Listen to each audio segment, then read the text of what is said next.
বন্ধুরা তোমরা নোটিফিকেশান থেকে কমেন্টে রিপ্লাই দিতে গিয়ে তোমাদের ভিডিও প্লে হয়ে যাচ্ছে আর তোমাদের এর কারণে কিন্তু রিচটাও ডাউন হয়ে যাচ্ছে। তো কিভাবে তোমরা এই অটো প্লেটা বন্ধ করবে তো তোমাদের পুরো ডিটেলসে দেখিয়ে দেবো। তার জন্য তোমাদের কিন্তু পুরো ভিডিওটা ওয়াচ করতে হবে। পুরো ভিডিও দেখে কিন্তু অবশ্যই কমেন্ট বক্সে কমেন্ট রেখে দিও।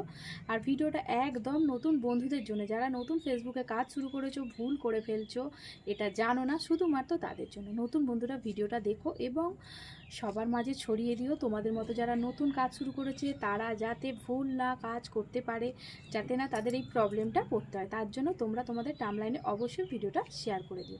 তো চলো তোমাদেরকে আমি পুরো ডিটেলসে বলবো। তোমাদের প্রোফাইলে রিচ ডাউন হয়ে যাওয়ার পিছনে কিন্তু এটা একটা অনেকটা বড় কারণ। তোমাদের নিজের ভিডিও নিজে প্লে হয়ে যাওয়া মানে ফেসবুক কিন্তু ধরে নেবে তুমি তোমার নিজের ভিডিওকে নিজে প্লে করে ভিউজ দিচ্ছ। তার জন্য কিন্তু তোমাদের অবশ্যই সেটিংসটা তোমাদের অফ করতে হবে, ঠিক আছে? তো তোমাদেরকে কিন্তু আমি স্ক্রিন রেকর্ডের মাধ্যমে পুরো ডিটেলসে দেখিয়ে দেবো।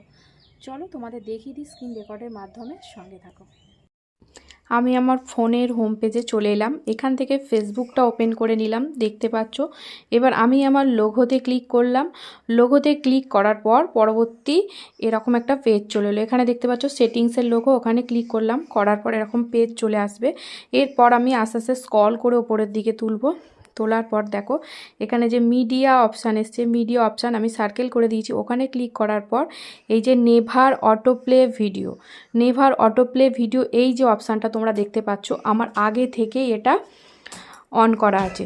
তোমাদের যাদের যাদের অন নেই তোমরা একটু এই অপশানটা অন করে দেবে, তাহলেই কিন্তু তোমাদের নিজের ভিডিও নিজে প্লে হয়ে যাবে না। তোমরা যখন নোটিফিকেশান থেকে উত্তর মানে কমেন্টের অ্যান্সার দিতে যাচ্ছ তখন কিন্তু এটা প্লে হয়ে যাচ্ছে। আর এইটা যদি অন থাকে তাহলে তুমি যতক্ষণ না প্লে করছো তোমার ভিডিও কিন্তু প্লে হবে না। এই নিজের ভিডিও প্লে হয়ে যাওয়া এটা কিন্তু রিচ ডাউনের সবথেকে বড় একটা কারণ। কিন্তু বন্ধুরা তোমরা ভিডিওটা পুরো দেখে কমেন্ট করো এবং ভিডিও ভালো লাগলে সাবস্ক্রাইব করে পাশে থেকো।